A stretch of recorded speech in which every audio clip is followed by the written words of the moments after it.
আমার ছোট্ট ঘর, খুব বেশি বড় নয় জানেন, একদম ছোট্ট। ওই যে দূরে দেখছেন ছোট্ট একটা জানলা আছে, সেখান থেকে রোদ আসে না,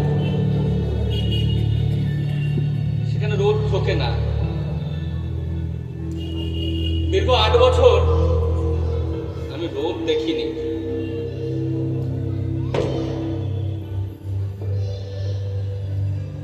দীর্ঘ 8 বছর বাইরে কেমন ঠান্ডা পড়ে আমি জানি না, জানেন। গরমকালে কেমন গরম হয় সেটাও জানি না। এই ঘরটাতে যতটুক আলো বাতাস যতটুক ঢোকে ততটুকুই জানি না।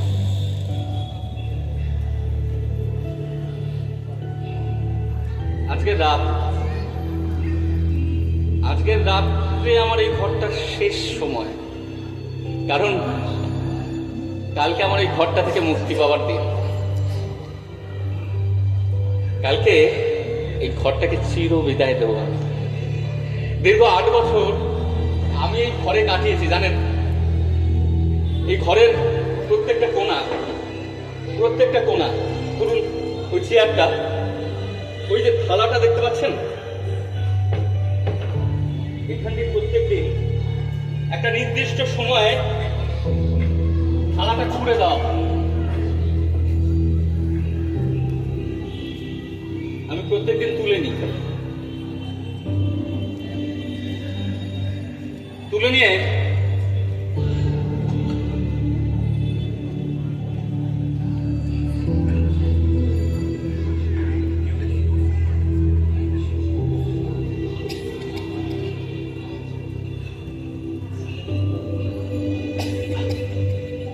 খাই,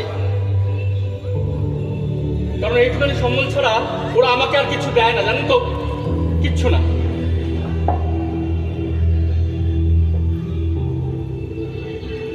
দীর্ঘ 8 বছর আমি জেলে বন্দী। হ্যাঁ, আমি অপরাধ করেছি। যখন করেছিলাম জানেন তো, তখন একবার মনে হয়নি আমি অপরাধ করেছি, মনে হচ্ছে আমি ঠিক করেছি, বেশ করেছি। আসলে আমাদের প্রত্যেকের জীবনেই তাই মনে হয়, আমরা যা করি বেশ করি, ঠিক করি। তখন তো আমরা আমাদেরকে দেখতে পাই না, দেখা সম্ভব না। কিন্তু দূরে একটা আয়না থাকা দরকার, জানেন তো, যেখানে নিজের স্বরূপটা দেখা যায়। আমি সেদিন দেখিনি। আমার দোষ কি ছিল জানেন? বড় দোষ। এখন ভাবলে না আমার নিজের উপর রাগ হয়, কষ্ট হয়। সেই মেয়েটির কথা মনে পড়ে, যাকে আমি সে অন্ধকার গলিতে ধরে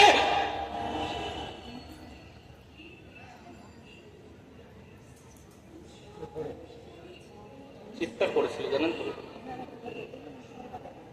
তো মেয়েটা খুব চিৎকার করেছিল, বলেছিল বাঁচাও বাঁচাও। আমি শুনি, তখন মনে পড়েনি আমার কিচ্ছু কথা, মনে পড়েনি আমার মায়ের কথা, মনে পড়েনি আমার বোনের কথা, মনে পড়েনি আমার প্রেমিকার কথা। শুধুই একটা দেহ, এটা রক্তে মাংসে গড়া, শুধু মাংসের থলি ছাড়া কিচ্ছু ছিল না আমার কাছে, জানেন তো, কিচ্ছু না।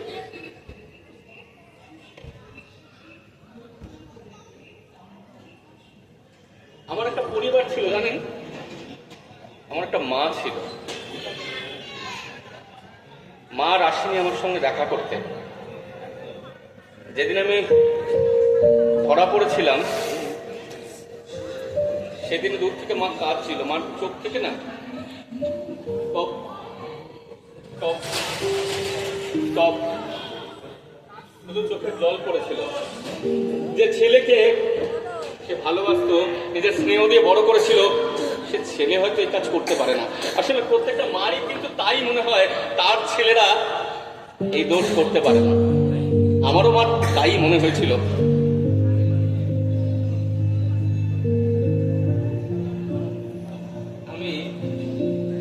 আমি আমার বাবাকে দেখেছি জানেন তো, বাবাকে প্রতিদিন দেখেছি। সে মদ্যপ অবস্থায় আসতো, এসে আমার মাকে প্রতিদিন প্রতিদিন প্রতি রাতে পেটাতো। মা অদ্ভুত ভাবে চুপ করে সবটা সয়ে নিত, কারণ তারা মনে করে নারীরা পুরুষের সেই অধিকার আছে। আর আমার বাবার মতন, খারাপ লাগে জানেন তো, খুব বলতে খারাপ লাগে, কিন্তু আমার বাবার মতন পুরুষরাও মনে করে নারীদের তাদের অধিকার, মানে নারীদের সঙ্গে যা খুশি যাচ্ছে তাই ভাবে সবকিছু করা যায়। আমি প্রত্যেকদিন আমার বাবাকে দেখেছি ওই নেশাতুর অবস্থায় আসতে আর মাকে অত্যাচার করতে। আমি মনে করতাম সেটাই হয়তো ন্যায্য, সেটাই হয়তো করা যায় নারীদের সাথে। আমি সেটা বিশ্বাস করতে শুরু করেছিলাম। আর এই বস্তিতে থাকাকালীন আমি ওয়াগানের কাজ করতাম না, ওটা চুরি বলে জানেন তো, ওয়াগান ভাঙার কাজ করতাম না, চুরি করতাম প্রত্যেক দিন। আমাদের পাড়ায় সকল বন্ধুদের সঙ্গে ওয়াগান ভাঙতাম। এই হলো আমার জীবন ছিল। আর ওই ওয়াগান ভাঙতে ভাঙতে ওই বস্তির কোনার বাড়িতে চুমকি ছিল জানেন তো, চুমকি। আরে চুমকিকে দেখলেই না আমার মন না উৎফুল্ল হয়ে উঠল। নিজেকে ভাবতাম সলমান খান, আলাদাই রকম ব্যাপার ছিল। এই এই চুমকি, শোন না, তোর সঙ্গে কিছু কথা আছে। বিশ্বাস কর, সত্যি তোর সঙ্গে কথা বলবো। তারা একটু, আরে আমি ওদের মতো নই, আমি ওদের থেকে আলাদা। আচ্ছা, ভালোবাসিস আমায়? কেন এটা চশমা ফশমা পরে একটু ফাট মারলেই মেয়েরা পটে যায়, এ আমার ধারণা ছিল। পালিয়ে গেল, পরের দিন এলো না।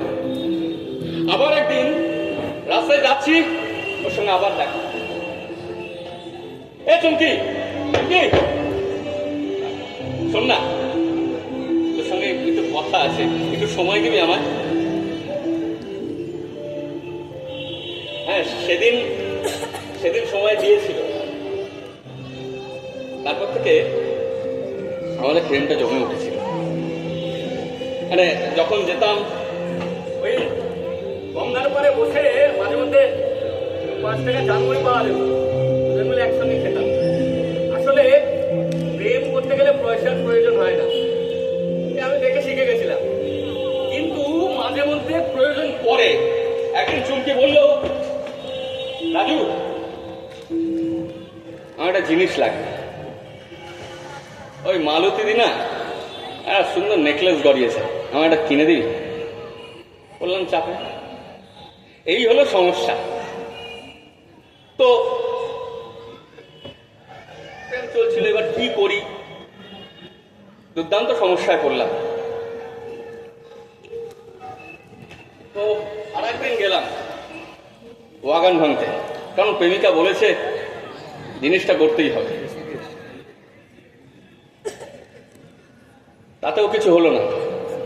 চুমকি বললো একটা কাজ কর, ওই হারুদার চায়ের দোকানে একজন লাগবে। জানেন তো, প্রেমে পড়লে না সবকিছু করা যায়। এসব বোগাস কাজ ছেড়ে হারুদার দোকানে, চায়ের দোকানে কাজে লেগে পড়লাম। ব্যাস, প্রত্যেকদিন চায়ের দোকানে কাজ। দেখলাম চুমকি আসলে ওই নেকলেসটা গড়ে দেওয়ার কথা বলেছিল ওর জন্য না, আমার জন্য, কারণ আমার যাতে একটা কাজ জোটে।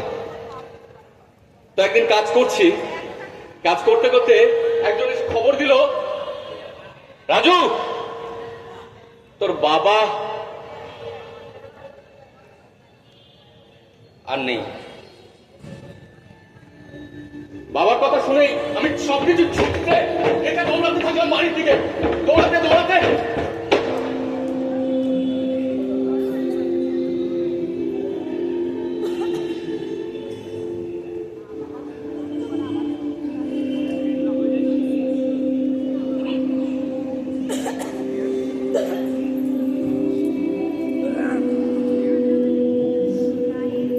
গেটের বাইরে না প্রচুর ভিড়, দূরে দূরে বাবাকে শুয়ে রেখেছে। এই জায়গাটা ফাটা, ব্যান্ডেজ করা রাখা আছে।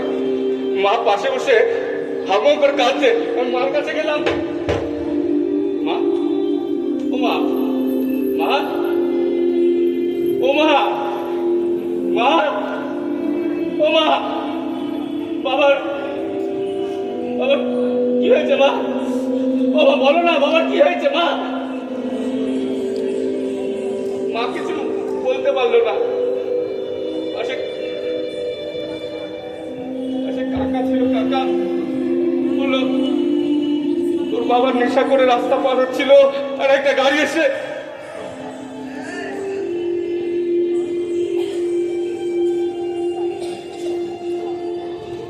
শেষ। জানেন তো, বাবাকে রোজ দেখতাম ওই মদ্যপ হয়ে মাকে পেটাতো, সেটাই না নিজের মধ্যে কেমন যেন ঢুকে গেছিল। কিন্তু আজকে খুব রাগ হতো তখন, কিন্তু আজকে খুব কষ্ট হচ্ছিল বাবাকে দেখে, খুব কষ্ট হচ্ছিল। তো বাড়ির সব দায়িত্ব আমার কাঁধে। চায়ের দোকানে কাজ করতাম আর প্রেম চলছিল। একদিন চায়ের দোকানে দাঁড়িয়ে রয়েছি, দূরে একটা গাড়ি নিয়ে বাইক যাচ্ছিল, বাইকের পেছন সিটে চুমকি বসেছিল। আমি কি চুমকিকে জিজ্ঞেস করলাম, এ চুমকি ওটা কে ছিল রে, যার গাড়ি করে যাচ্ছিলি? কিচ্ছু বললো না, বিশ্বাস করুন, কিচ্ছু বলেনি। আবার পরে আরেকদিন দেখলাম যে জিজ্ঞেস করলাম, বলছে তোর সঙ্গে আমার কোনো সম্পর্ক নেই। যে চুমকি আমাকে কাজে লাগালো বলছে তোর সঙ্গে কোনো সম্পর্ক নেই। আমি ফিরে গেলাম। বন্ধুরা বলে প্রেমে ধোকা খেলে নাকি মদ খেলে সব ঠিক হয়ে যায়। শুরু করলাম নেশা করা, আর পৃথিবীর সকল মেয়েদের উপর রাগ তৈরি হতে থাকলো। জানেন তো, মানে সব পৃথিবীর মেয়েরা একই রকম হয়, মেয়েরা একই রকম হয়, ব্যতিক্রম কিছু হয় না।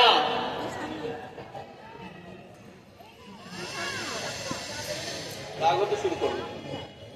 একদিন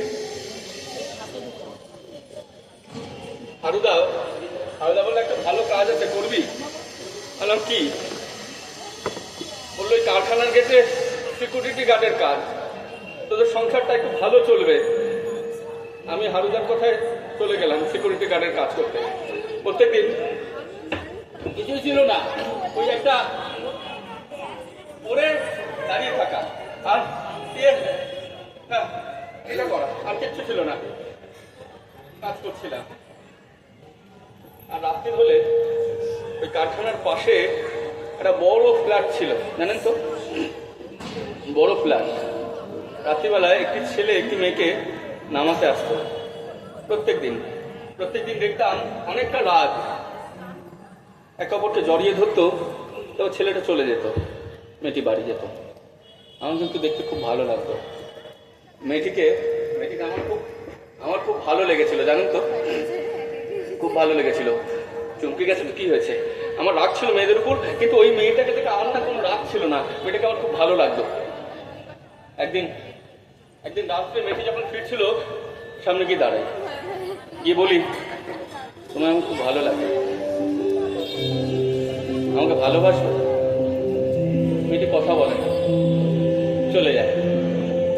আবার পরের দিন যখন আসে না, আমি বলি, ভালোবাসো? হাসি একটা চলবে।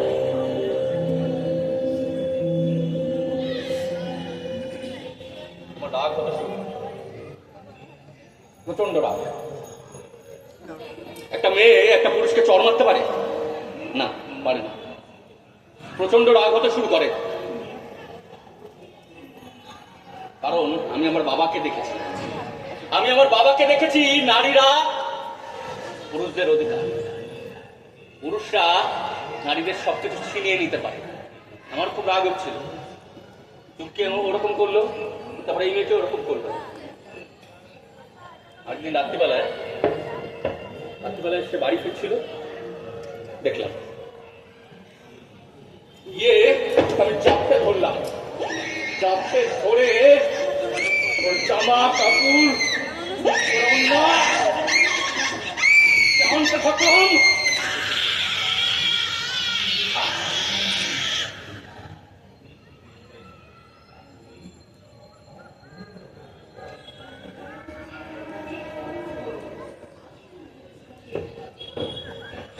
বিশ্বাস করুন, তখন কিন্তু আমার খুব ভালো লেগেছিল, কারণ আমি আমার বাবাকে দেখেছিলাম। আমার কিন্তু একটু কিছু মনে হয়নি আমি ভুল করেছি, আমার মনে হয়েছিল আমি ঠিক করেছিলাম, কারণ আমি আমার বাবাকে দেখেছিলাম।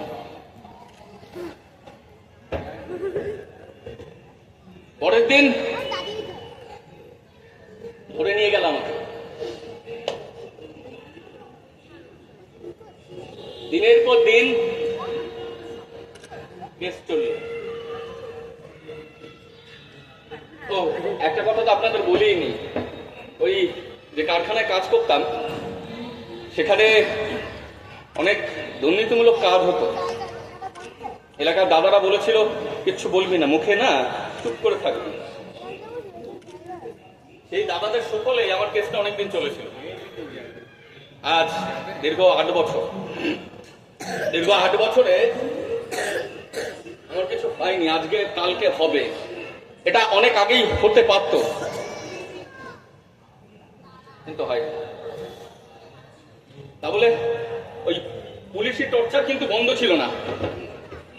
প্রত্যেকদিন গভীর রাত্রে এসে চিৎকার করে বলতো, সব খোল, সব।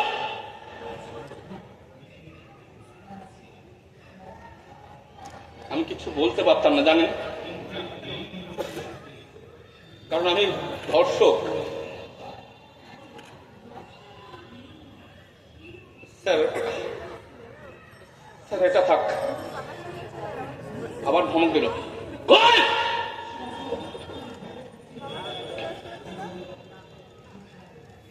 স্যার আমি করতে চাইনি, বিশ্বাস করুন স্যার, আমি করতে চাইনি, বিশ্বাস করুন। কিচ্ছু শুনতো না, আমার মাথাটাই চেপে ধরতো। স্যার লাগছে, স্যার লাগছে।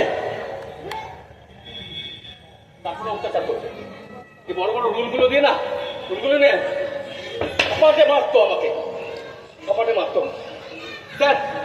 স্যার আমি কিছু করিনি, বিশ্বাস করুন স্যার, আমি করতে চাইনি। আসলে ওই মেয়েটি, স্যার ওই মেয়েটি, স্যার আমি করতে চাইনি। প্রতি রাতে এরকম টর্চার করতে, জানেন তো, ভয়ঙ্কর শীতে না, ভয়ঙ্কর শীত, করে ঠান্ডা জলে মুখটা, স্যার আমি করিনি,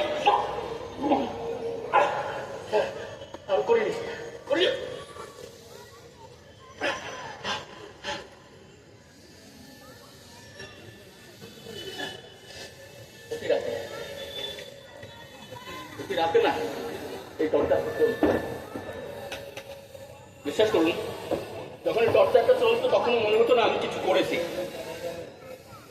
অনেকটা সময় গেল, মা, প্রেমিকা, তাদের কথা মনে পড়তো, কিন্তু কোনো উপায় ছিল না। চমকে চলে গেছিল ওই ছেলেটির হাত ধরে। আর মা শেষে যেদিন আমি ধরা পড়লাম তারপর আসেনি, জানেন তো। আমার এখন মনে পড়ে আমি ভুল ছিলাম। হ্যাঁ, এখন মনে পড়ে আমি ভুল ছিলাম। আচ্ছা আচ্ছা, ওই ওই মেয়েটির তো মা আছে, মেয়েটির বাবা আছে। আমার মনে হয় এখন ভুল ছিলাম। আচ্ছা আপনারা, আচ্ছা আপনি তো আমার মার মতো, মা তো বলুন, প্রত্যেক মারই তো কষ্ট হয় তার সন্তানের জন্য। আমার মার হয়েছিল, আমার মা তো চাইনি কখনো তার ছেলেটা এরকম হোক। শত কষ্টেও কিন্তু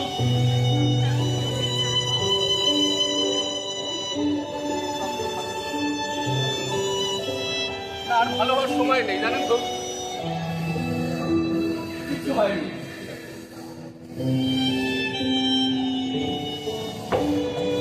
কষ্ট হতো, জানেন তো।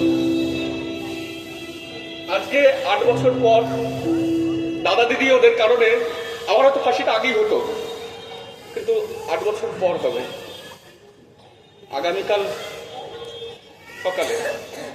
আচ্ছা, আমার তো দাদা দিদিরা ছিল বলে আমার 8 বছর গেছে, কিন্তু আচ্ছা ধরুন যার কোনো দাদা দিদি নেই, বা যার আরো দাদা দিদি আছে, তারা তো চারিদিকে ঘুরে বেড়াচ্ছে, তাদের তো ফাঁসি হয় না, কিচ্ছু হয় না, কিচ্ছু হয় না। তার তো এখনো প্রকাশ্য দিবালোকে ঘুরে বেড়াচ্ছে, দেখছি। আসলে মানুষ সব ভুলে যায়, জানেন তো। আমরা প্রত্যেকে সবকিছু ভুলে যাই, সবকিছু ভুলে যাই। আমরা ভুলে গেছি প্রত্যেকটা ঘটনা, হাতরাস, উন্নাও, কামদুনি, উজ্জয়িনী, সবকিছু ভুলে গেছি। আমরা প্রত্যেকটা ভুলে যাই। সিস্টেম আমাদের সবকিছু ভুলিয়ে দেয়। কিছু মানুষের ফাঁসি হয়, হয়তো হয় না। কিছু মানুষের হয়তো 8 বছর পরে সে মনে হয় তার সে ভুল ছিল। যেমন আজকে আমার মনে হচ্ছে আমি ভুল ছিলাম। কালকে এই ঘরটিতে আমার আজকে শেষ দিন। কালকে সকালবেলা আমার ফাঁসি হবে। আচ্ছা, এই আমি এতদিন পর খুঁজে পেলাম, সেই দিন কেন পাইনি বলুন তো? নাকি আমি ছোটবেলা দেখেছিলাম আমার মদ্যপ বাবা আমার মার উপর সেই অত্যাচার করে আসছে? প্রতিদিন ওই বস্তির মধ্যে বাগান ভাঙতাম। আসলে কি প্রত্যেকটা সময় আমাদেরকে তৈরি করে দেয় এসব করার জন্য? এখন মনে হয় আমি ভুল করেছি।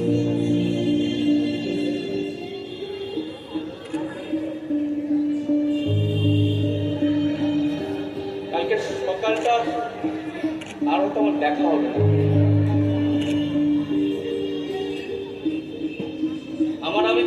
আমি বড্ড দেরি করেছি বুঝতে, জানেন তো। বড্ড দেরি করেছি। প্রাণ